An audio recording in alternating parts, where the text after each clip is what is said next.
ഭാരം മാത്രമല്ല കൂടുന്നത്, നിങ്ങളെ അസുഖങ്ങളും കൂടി വരുന്നുണ്ട്.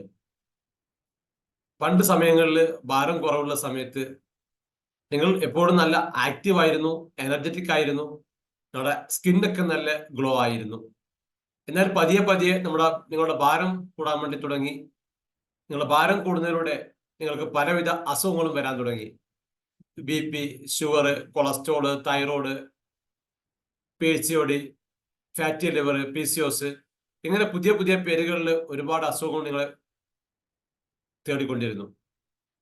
ഇനി നിങ്ങൾക്ക് അതിൽ നിന്നും പുറത്തു വരാൻ സാധിക്കണമെങ്കിൽ നിങ്ങളുടെ ഭക്ഷണത്തിൽ ചെറിയ ചെറിയ മാറ്റങ്ങൾ വരുത്തി നിങ്ങളുടെ ശരീരത്തിന് വേണ്ട ആക്ടിവിറ്റി, ഫിസിക്കൽ ആക്ടിവിറ്റി ചെയ്യാൻ തുടങ്ങുമ്പോൾ തീർച്ചയായും നിങ്ങൾക്ക് അതിൽ നിന്ന് മാറി ഒരു ഹെൽത്തി പേഴ്സണായിട്ടും ഒരു ഹെൽത്തി ഫാമിലിയായിട്ടും നിങ്ങൾക്ക് മാറാൻ സാധിക്കും. ഇത് സംബന്ധിച്ച് നിങ്ങൾക്ക് എന്തെങ്കിലും ഡൗട്ട്സ് ഉണ്ടെങ്കിൽ താഴെ നമ്മൾ കോൺടാക്ട് ചെയ്യാം, ഞങ്ങൾ ഹെൽപ്പ് ചെയ്യാം. I M Kunhithu, belly fat expert.